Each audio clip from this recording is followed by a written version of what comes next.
Hoy está aquí con nosotros en el estudio Laurel Miranda. Ella es periodista, es una periodista trans, colega aquí en muchos medios de comunicación. Querida Laurel, bienvenida, ¿cómo estás? Muy bien, muchísimas gracias por la invitación, Liz. Oye, a ver, cuéntanos un poco. Primero, una duda que también tiene mucha gente aquí en el auditorio. ¿Va a haber marcha mañana o no va a haber marcha?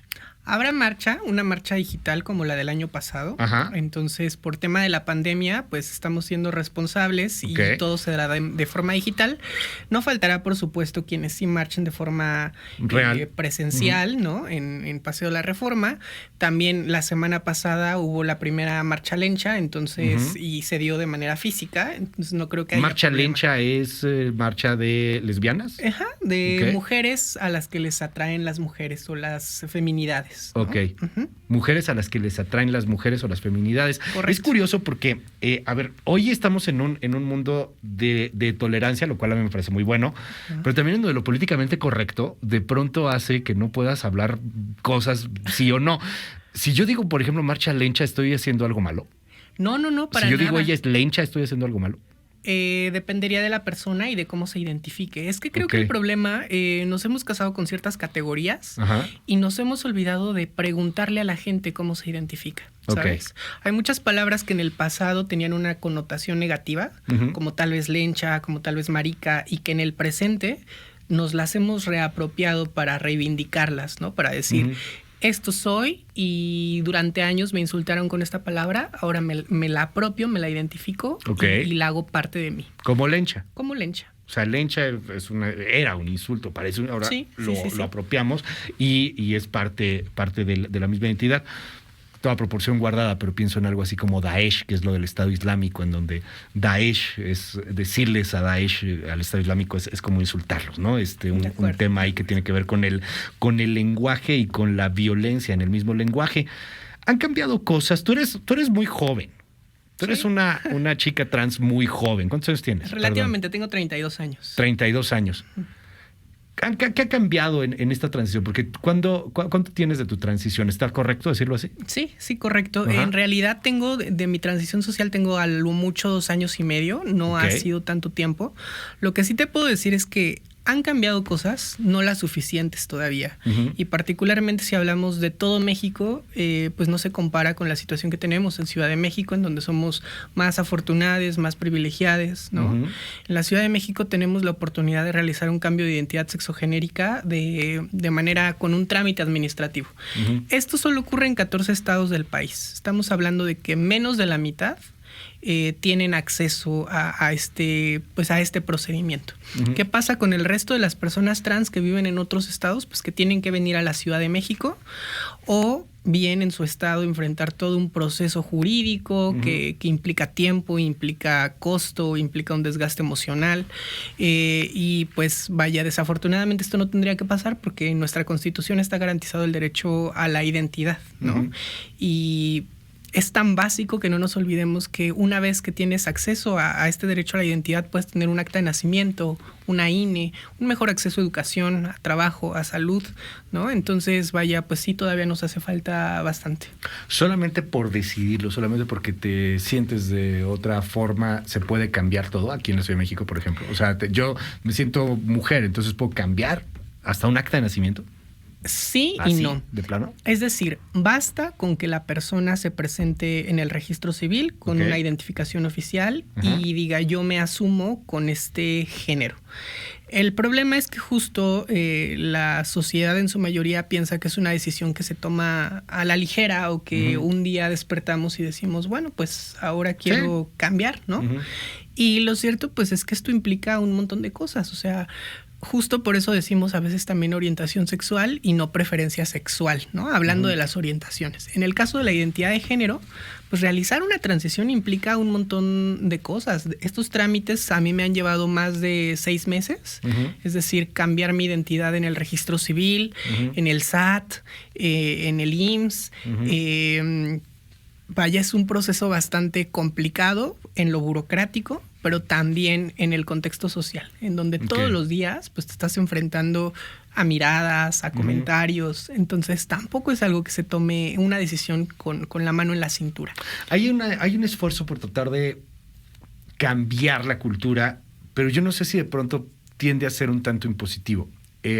Escucho, y me parece bien y lo respeto, aunque yo, por ejemplo, no lo comparto tanto, hablar en lenguaje inclusivo. Ajá. Está padre, ¿no? O sea, todes y todas. Hay luego hasta algunos, lo digo con todo respeto, pero luego les dicen perres, o gates o cosas por el estilo, ¿no? O sea, como hablar en un lenguaje inclusivo general. A mí me parece muy bueno, pero lo que creo es que tiene que imponerse de manera natural, y a veces siento, y lo dice mucho el auditorio, por ejemplo, que hay una especie de imposición a este tipo de culturas. ¿Qué opinión te merece? Por ejemplo, en Hollywood están tratando de que casi cualquier historia incluya a alguien de la comunidad lésbico, gay, transexual, bisexual, etcétera, etcétera, cuando a lo mejor no tenía tanto sentido en la historia para algunas personas. ¿Tú qué opinas de esto? ¿Habrá una imposición también? Yo creo que tenemos una mala percepción en cuanto al lenguaje igualitario, en el sentido de que se nos está imponiendo. Es decir, yo lo utilizo y por supuesto respeto a quien no, y no le voy a imponer que forzosamente tenga que hablar de esa manera, ¿no? Entonces también creo que debería existir como esta libertad para quienes lo usamos. Pues al final del día se nos entiende. Creo que hay argumentos muy válidos en contra del lenguaje igualitario, que es que a veces no es tan práctico, que a veces no respeta la economía. Pero también hay otros argumentos muy a favor, me parece. Y de tu parte es muy importante porque tú eres periodista. Claro. Te dedicas a escribir, te dedicas al tema y lo sabes, lo conoces bien. Sí, totalmente. Y de hecho también soy docente de periodismo en la UNAM. Entonces, vaya, pues sí es una situación de reivindicar aquello en lo que creo. Y me parece que justo el lenguaje tiene una dimensión política, y que a lo largo de la historia lo que ha hecho es incluir y desestructurarse o reestructurarse para nombrar aquello que existe en nuestra realidad. Estamos hablando de que hace 30 o 40 años no teníamos tanta información con respecto a las disidencias sexogenéricas, no teníamos tanta información con respecto a ya no estar en un binario de género, sino, por ejemplo, las personas no binarias, que también existen. ¿Qué es eso? Que no se, personas que no se identifican ni como hombres ni como mujeres, o bien que fluyen de un género al otro. Estamos súper acostumbrados en Occidente a pensar en que solo existe hombre y mujer, ¿no? Y lo cierto, pues, es que hay muchas otras culturas en donde existen más géneros. A ver, pero te detengo aquí en un punto por lo del género, por lo del tema binario o no binario. No estoy tan viejito, te lo juro. Tengo 38 años y de repente no entiendo nada. Y las personas que nos están escuchando ahorita, muchos a lo mejor tienen más edad y dicen, ¿what? Binario era lo de las compus. Claro. ¿No? O sea, binario hombre-mujer. O sea, 0 y 1, 2, nada más. ¿Cómo que fluyes entre los dos? Pues me encanta cómo lo pones sobre la mesa, porque qué bonito pensar que lo binario es de las computadoras. Las personas no tendríamos por qué decirnos o somos blanco o somos negro, ¿no? El sexo, mucha gente se remite a la biología y dice que solamente existe masculino y femenino. El sexo en realidad es todo un espectro. Las personas cuando nacemos, en función de cómo nos identifica un médico y la familia, deciden, bueno, por lo que veo, eres un hombre, o por lo que veo, eres una mujer. Y en función de eso, ya hay toda una expectativa de cómo te tienes que comportar a lo largo de la vida, ¿no? ¿Qué vas a usar? ¿Qué te tiene que gustar? En fin.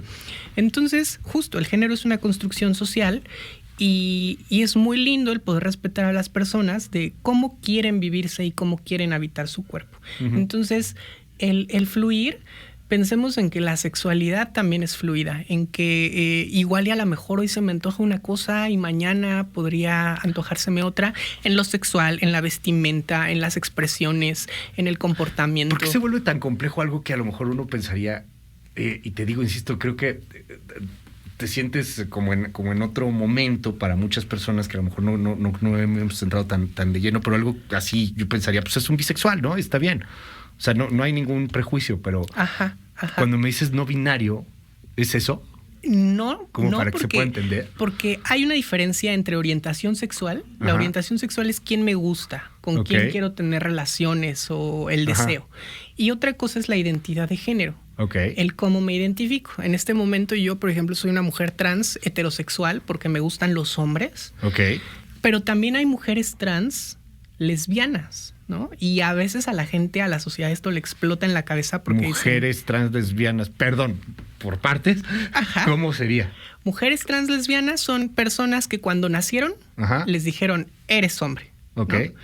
Hacen una transición, pero les gustan las mujeres. Entonces esto para mucha gente parece como... Ok.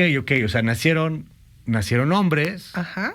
Y se convierten en mujeres trans, perdón por decirlo así, pero te juro es que de verdad es un asunto en donde hay que entenderlo y es con el afán de entenderlo, nunca es ningún insulto ni nada por el estilo. A ver, entonces nacen hombres, se convierten en mujeres o bueno, pues se vuelven trans y ya una vez que son mujeres les gustan las mujeres, son lesbianas. Sí. Pero habían nacido hombres. Sí, bueno, nadie nace hombre o nadie nace mujer, pero sí. Ahí tengo una duda, es que naces hombre o mujer, ¿no? O sea, biológicamente hablando, no estoy diciendo en contra de nada, pero... No, está bien. O sea, naces con un pene, una vagina. Sí, exacto. Es que es eso. O sea, naces persona, naces con un pene o con una vagina o con ciertas características sexuales. Ajá. El cómo lo nombramos y decidimos que ya sea hombre o que sea mujer, pues ya eso es social. Porque justo el ser hombre imagina, una familia dice, nació un hombre, entonces le voy a pintar la habitación de azul y le voy a comprar balones y tiene que ser abogado y ya hay toda una serie de expectativas.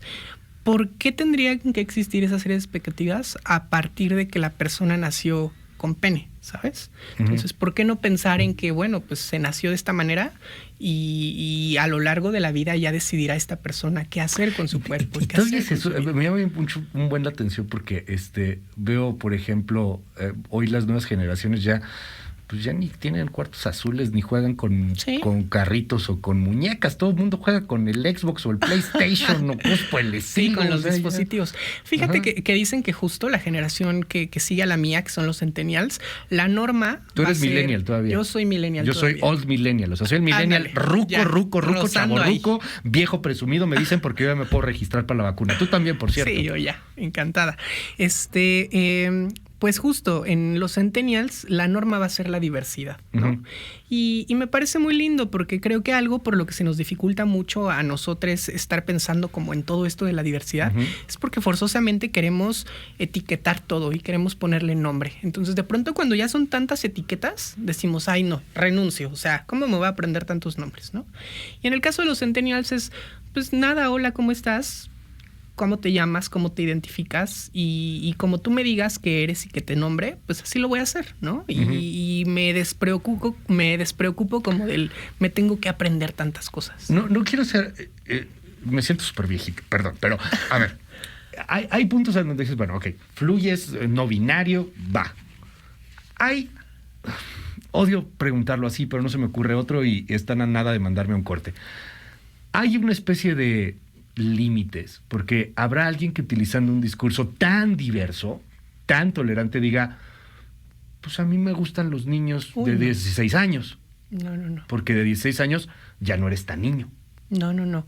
Justo ha habido una polémica porque sí hay personas pues pedófilas a las que les gustan les menores, pero tenemos que comprender que el tema de la diversidad sexual es cómo quieres vivir tu cuerpo, cómo quieres vivir tu realidad y con quién te quieres desenvolver sexoafectivamente, pero siempre respetando los derechos de las terceras personas, ¿no? De ahí que sea tan importante que en la diversidad sexual decimos, bueno, pues no porque sea gay significa que me van a gustar todas las personas que pasan enfrente de mí, ¿no? O no porque yo sea mujer trans significa que voy a querer que todos los hombres se fijen en mí, no, es algo simplemente mío, de cómo vivo mi cuerpo, de cómo vivo mi vida. En ese sentido, pues no vamos a afectar hay un nunca. límite, o sea, nadie menor de 18 por ejemplo. Nadie. Y eso no está promovido en la diversidad sexogenérica. Hay otra cosa que también, lo digo igual, insisto, con todo el respeto, y porque lo están preguntando también, animales. Hay gente que también llega a utilizar este discurso de tanta diversidad para decir, bueno, pues un animal, o sea, son zoofílicos. Aquí también tiene que ver con el especismo. No podemos olvidarnos de que otras especies también tendrían que tener derechos como nosotros, como los seres humanos. Entonces, en ese sentido, pues tampoco vamos a atentar contra los cuerpos de distintas especies, ya sean perros, gatos, lo que tú quieras imaginarte, ¿no? Entonces, no. Sí tenemos que tener muy claro que la diversidad sexogenérica no apela ni aboga ni está luchando por ese tipo de cuestiones. Es muy importante. Laura Miranda, ¿Cómo le hago para defenderme de productores que me quieren cortar? Están atentando contra algo. Contra tu libertad de expresión. Contra mi libertad. Pues nada, tendremos que hacerles caso por ahora. Oye, Laurel, mil gracias por estar con nosotros. Se nos quedan un buen de cosas. Mucha gente está a favor, en contra. Claro. Es un tema muy polémico. Ahí hay una reflexión y se queda abierta la invitación. Ojalá que podamos seguir platicando de todo Totalmente. Esto, porque es lo que ahí está. Uno podrá negarlo, no quererlo, pero eso existe. Ahí está. O sea, puedes negar el aire, pero ahí está. Totalmente. Entonces no puedes hacer nada. Solo no se nos olvide, Luis, que más allá de una cuestión ideológica de estar o no de acuerdo, es una cuestión de derechos. Garantizarle derechos a todas las personas. Laurel Miranda, muchísimas gracias por estar con nosotros. Gracias a ti, Luis. Son las 9, regresamos.